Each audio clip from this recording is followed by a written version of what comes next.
తాకట్టులో ఉన్న బంగారాన్ని విడిపించి ఆ రోజు ఆన్లైన్ రేట్కు మేము కొనుగోలు చేస్తాం. అక్షయ గోల్డ్ హబ్.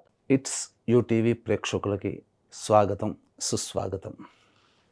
వాగర్థవివ సంపృక్తౌ వాగర్థ ప్రతిపత్తయే జగతః పితరౌ వందే పార్వతీ పరమేశ్వరౌ. ఆదిత్యాయ చ సోమాయ మంగళాయ బుధాయ చ గురుశుక్రశనిభ్యశ్చ రాహవే కేతవే నమః. శృంగేరి జగద్గురు పీఠాధిపతులకి, కంచి పీఠాధిపతులకి నమస్కారములు తెలియజేసుకుంటూ కార్యక్రమాన్ని ప్రారంభిద్దాం. వీక్షించేటువంటి ప్రేక్షకులారా, మీకు ఈరోజు ఒక అద్భుతమైనటువంటి విషయాన్ని మీకు తెలియచేయబోతున్నాను. ఈ విషయం విన్న తర్వాత సాధారణంగా ప్రతి వ్యక్తి కూడాను తెలియక మేము తప్పు చేశాము, ఇక నుంచైనా కానీ సరిదిద్దుకున్నాం, ఒక మంచి విషయం నేర్చుకున్నామనే ఆనందం మీలో ఉంటుంది. ఏంటయ్యానంటే చాలామంది తెలియక చేస్తున్న తప్పేనండి. ఇక విషయంకి వచ్చేద్దామంటారా? ఎందుకంటే ఈ తప్పు వల్ల మీకు రావలసినటువంటి ఫలితము రావట్లేదు. ఏంటా విషయంలో 2 ప్రధానమైనటువంటి విషయాలు మీతో చర్చించుకుంటాను.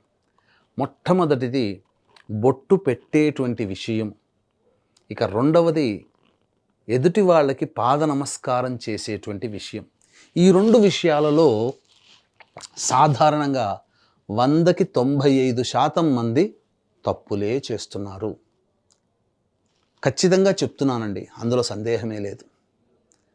బొట్టు పెట్టేటువంటి విషయంలో చాలామంది, ఇప్పుడు ఉదాహరణకి ఒక దేవుడి చిత్రపటం తీసుకున్నాం, చిత్రపటాలన్నీ కడుగుతుంటుంటారు.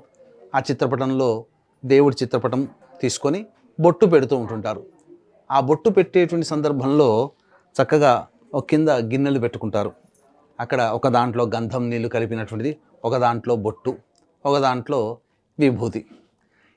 ఒక అమ్మవారికో వినాయకుడికో లేకపోతే విష్ణువుకో బొట్టు పెట్టేటప్పుడు ఫస్ట్ గంధంలో ఒక వేలితో ముంచుతారు, గంధం పెడతారు. మళ్ళీ వెంబడి ఆరిపోయే లోపల ఇంకో వేలితో కుంకుమ దాని మీదనే ఇంకో వేలితో పెడతారు. ఇంకో వేలితో 3వ వేలిని ఉపయోగించి విభూతి పెడుతుంటారు. అంటే ఏకకాలంలో మనకు టైం వేస్ట్ అవుతుంది, టైం సేవ్ అవుతుంది అనే ఉద్దేశంతో 3-4 వేళ్ళని కలిపి మనం వాడుతుంటాం. ఇది చాలా తప్పండి. సాధారణంగా మీకు తెలియచేస్తాను. మొట్టమొదటిగా ఇంటికి ఎవరైనా అతిథులు కానీ మనం ఒక్కొక్క సందర్భంలో ఒక్కొక్క వేలును ఉపయోగించాలి. తెలియక తికమక అయిపోయి అన్ని సందర్భాల్లో ఒకే వేలును వినియోగిస్తున్నాం. అది చాలా తప్పండి. ఇప్పుడు ఇంటికి ఎవరైనా అతిథులు వస్తారండి, మన ఇంటికి వస్తారు, కానీ ఆడవాళ్ళు వస్తారు. సాంప్రదాయం కదండి మనది, హిందూ సాంప్రదాయం. వచ్చినటువంటి ఆడవాళ్ళకి, ముత్తైదులకి బొట్టు పెట్టుకోమని మనమే పెడతాం, లేదా వాళ్ళకి మనమే చేతిలో పెడతాం. ఇస్తే వాళ్ళే పెట్టుకుంటారు. అంటే గంధం ఇస్తే వాళ్ళే అద్దుకుంటారు, బొట్టు మాత్రం మనం పెడతాం. ఆ పెట్టేటప్పుడు మనం ఏ వేలు ఉపయోగించాలి? బొట్టు పెట్టే సందర్భంలో మనం మన బొటని వేలితో ఎదుటివారి ముఖం మీద బొట్టు పెట్టాలి.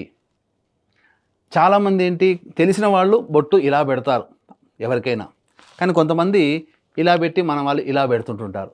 తప్పు. కేవలం సాటి వారికి, స్త్రీలకి బొట్టు పెట్టేటప్పుడు కుంకుమ భరిణిలో కుంకుమ తీసుకొని ఈ బొటను వేలితో బొట్టు పెట్టాలి. అర్థమైంది కదా?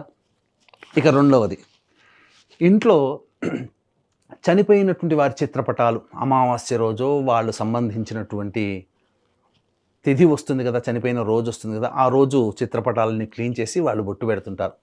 ఇక ఆ యొక్క ఫోటోలన్నీ తీసుకొని ఏ వేలు పెడితే ఆ వేలుతో బొట్లు పెడుతుంటుంటారు. చాలా తప్పండి.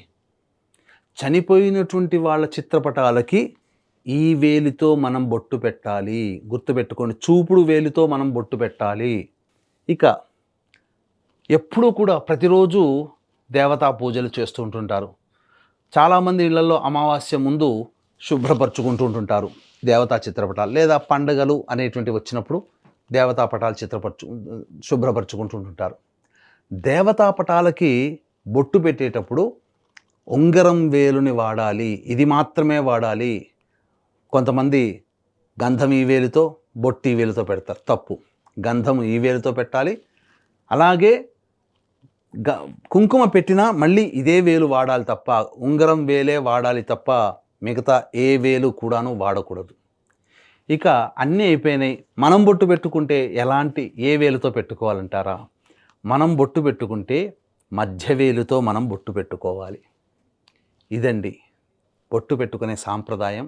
ఒకళ్ళకి పెట్టేది దేవతా చిత్రపటాలకి, పితృదేవతలకి చిత్రపటాలకు సంబంధించినటువంటిది. ఏ సందర్భంలో కూడా చిటికన వేలు పనికిరాదు. ఇది గుర్తుపెట్టుకోండి. ఈ 4 వేళ్ళే మళ్ళీ చెప్తున్నాను.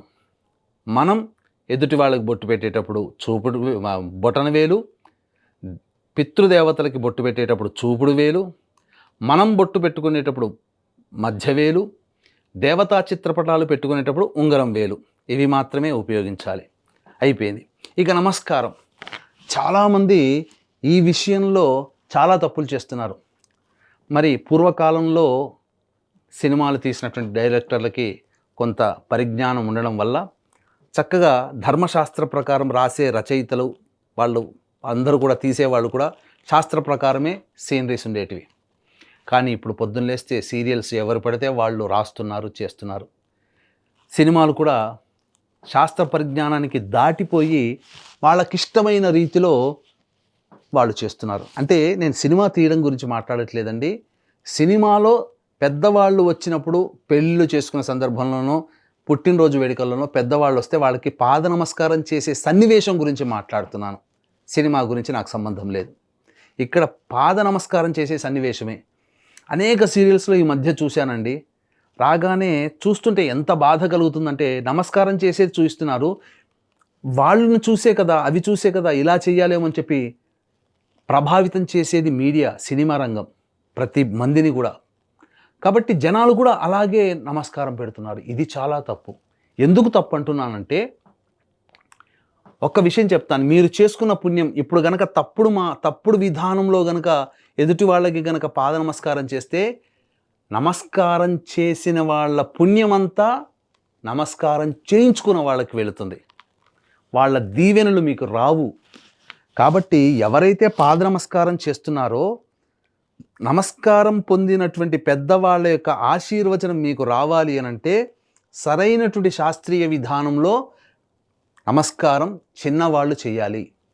ఏం చేస్తున్నారో, తప్పు ఎక్కడ చేస్తున్నారో చెప్పమంటారా? మన ఎదురుగా 2 దంపతులు ఉన్నారనుకోండి. ఎవరైనా వ్యక్తి చిన్నవాళ్ళు పెద్దవాళ్ళ యొక్క ఆశీర్వచనం తీసుకుందామని వస్తే ఎలాంటి సన్నివేశంలో ఉంటుంది? అక్కడ ఈ 2 చేతుల్ని ఇలా వాళ్ళ పాదాల మీద పెట్టి నమస్కారం చేస్తున్నారు. ఇలా. ఇది అశాస్త్రీయమైనటువంటి విధానము. ఏమవుతుందప్పుడు? మన కుడి చేయి వారి ఎడమ కాలుని, మన ఎడమ చెయ్యి వారి కుడి కాలుని తాకుతుంది. ఇది అపసవ్యము, యాంటీ సిస్టమ్. ఇది సవ్యమైనటువంటి విధానము కాదు. మరి ఎలా చేయాలండి అని అంటారా? చెప్తానండి. మన ఎడమ చేయి వాళ్ళ ఎడమ కాలి మీద ఆనించాలి, తాకాలి. అప్పుడు మన కుడి చేయి వాళ్ళ కుడి పాదం మీద తాకి ఇలా వచ్చి మన 2 కళ్ళకి ఇలా, కుడి కంటికి కుడి చేయి, ఎడమ కంటికి ఎడమ చేయి ఇలా అత్తుకోవాలి. అప్పుడు వాళ్ళు దీవిస్తారు కదా, ఆ దీవెన మనకు చెందుతుంది. వాళ్ళు ఆశీర్వచనం చేస్తారు. నిండు నూరేళ్ళు సుఖంగా ఉండండి, చిలకా గోరింకల్లాగా ఆనందంగా ఉండండి, సత్సంతాన ప్రాప్తిరస్తు, విజయీ భవ అని ఆ పాద నమస్కారం మనం ఇలా చేసినప్పుడు, మనం ఆశీర్వచనం చేస్తారు కదా, వాళ్ళు ఆశీర్వదిస్తారు. అప్పుడు ఆశీర్వచనాన్ని ఇలా మనం కంటికి అద్దుకున్నట్లయితే, అప్పుడు వాళ్ళ ఆశీర్వచన బలం మనకు కలిగి, పెద్దవాళ్ళు ఇచ్చిన ఆశీర్వచనం వల్ల మనకు జయమవుతుంది. కాబట్టి విన్నారు కదా ప్రేక్షకులారా, ఇంకెప్పుడు కూడా ఇలాంటి తప్పు మాత్రం చేయకండి.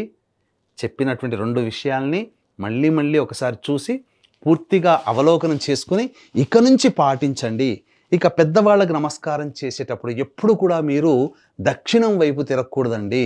మీరు తూర్పు వైపున చూస్తుండి, పెద్దవాళ్ళు పశ్చిమ వైపునైనా చూడండి. అంతే తప్ప ఇక ఉత్తర దక్షిణాలు అనేటువంటివి పనికి రావు. ఇప్పుడు మీరు దేవాలయంలోకి వెళతారండి. వెళ్ళినప్పుడు దేవుడు ఎటువైపున చూస్తుంటాడండి? తూర్పు వైపే కదా. సాధారణంగా 100కి 90 దేవాలయాలు తూర్పు వైపే ఉంటాయి కదా. మీరు పశ్చిమం గుండా వెళ్ళి దేవుని ఇలా పశ్చిమ దిక్కులో ఇలా నమస్కారం చేసుకుంటాడు. కానీ మీకు దైవం ఎలా ఉంటుంది? తూర్పు వైపునే ద్వారం ఉంటుంది. మరి పెద్దవాళ్ళు కూడా దేవతా స్వరూపము కదా, అందుకనే పెద్దవాళ్ళని తూర్పు వైపు చూస్తున్నట్టుగా ఉండి మీరు పశ్చిమం వైపు చూస్తున్నట్టుగా ఉండి వారి ఆశీర్వచనం తీసుకోండి, తప్పకుండా మీకు మేలు జరుగుతుంది. ఇంత చక్కటి విషయాన్ని తెలుసుకున్న తర్వాత గురుదక్షిణగా నాకొక్కటే, ఈ విషయాన్ని 10 మందికి మీరు చేరవేయండి. తద్వారా 10 మంది మంచిని పొందుతారు. వీలైతే లైక్ చేసి సబ్స్క్రైబ్ చేసుకొని షేర్ చేయండి. సర్వం శ్రీ ఉమామహేశ్వర పరబ్రహ్మార్పణమస్తు.